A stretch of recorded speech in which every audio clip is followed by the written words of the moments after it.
simple. That's really the idea behind Italian cooking, from the ground to the table in the least amount of steps possible. And that's why I fell in love with the cuisine.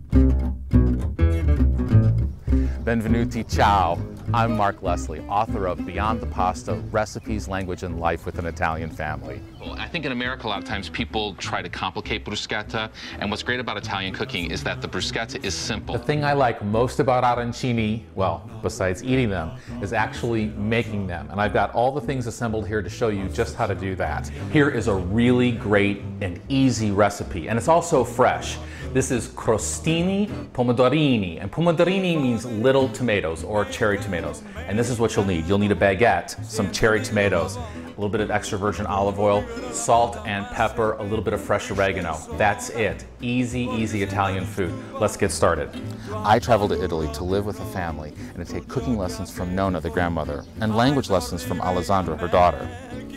These look great.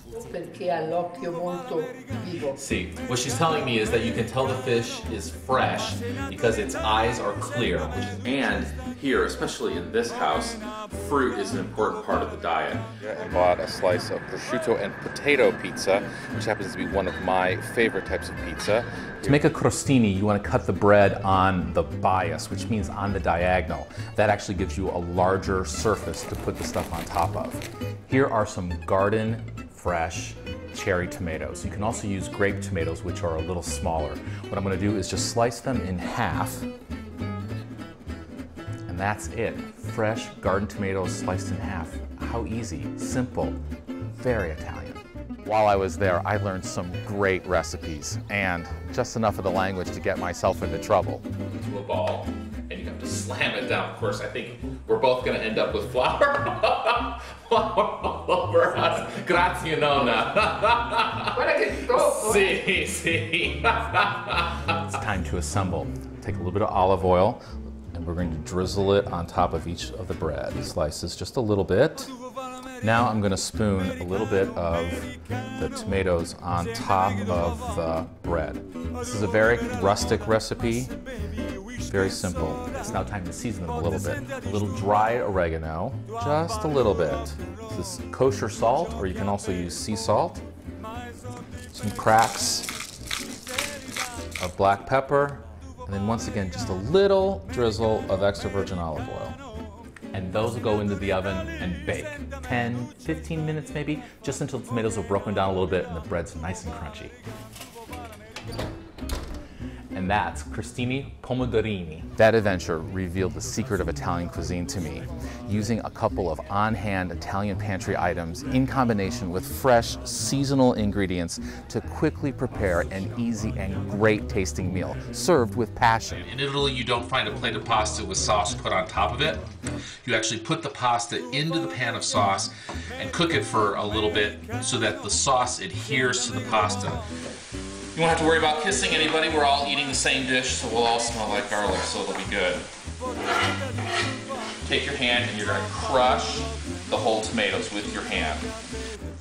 And that's going to simmer now for 20 minutes. That's pasta sauce. And they're done.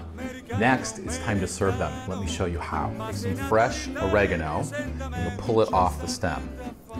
And then you'll take those leaves and you'll just add a couple on the top.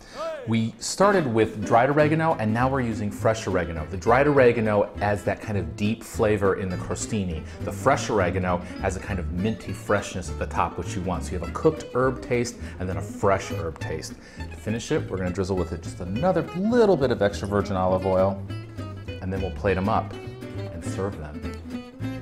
And now, the best part of cooking, especially Italian food, is serving it to friends. Let me take you to Italy, where Nonna and I, together with her family, will show you that getting into the kitchen is simple, fun, and rewarding. What, rewarding? Sì, sì, è vero. The inside of the pastry, va bene.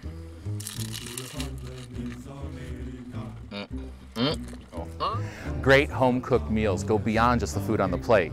They're about the discoveries you make while sharing it with others.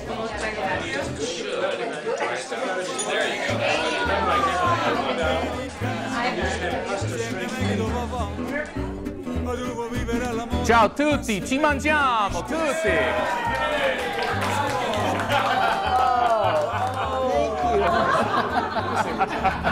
So, let's get cooking.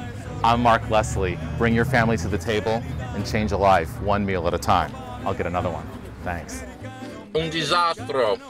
It's so good. Thanks, everyone. Ciao, ciao. Sì.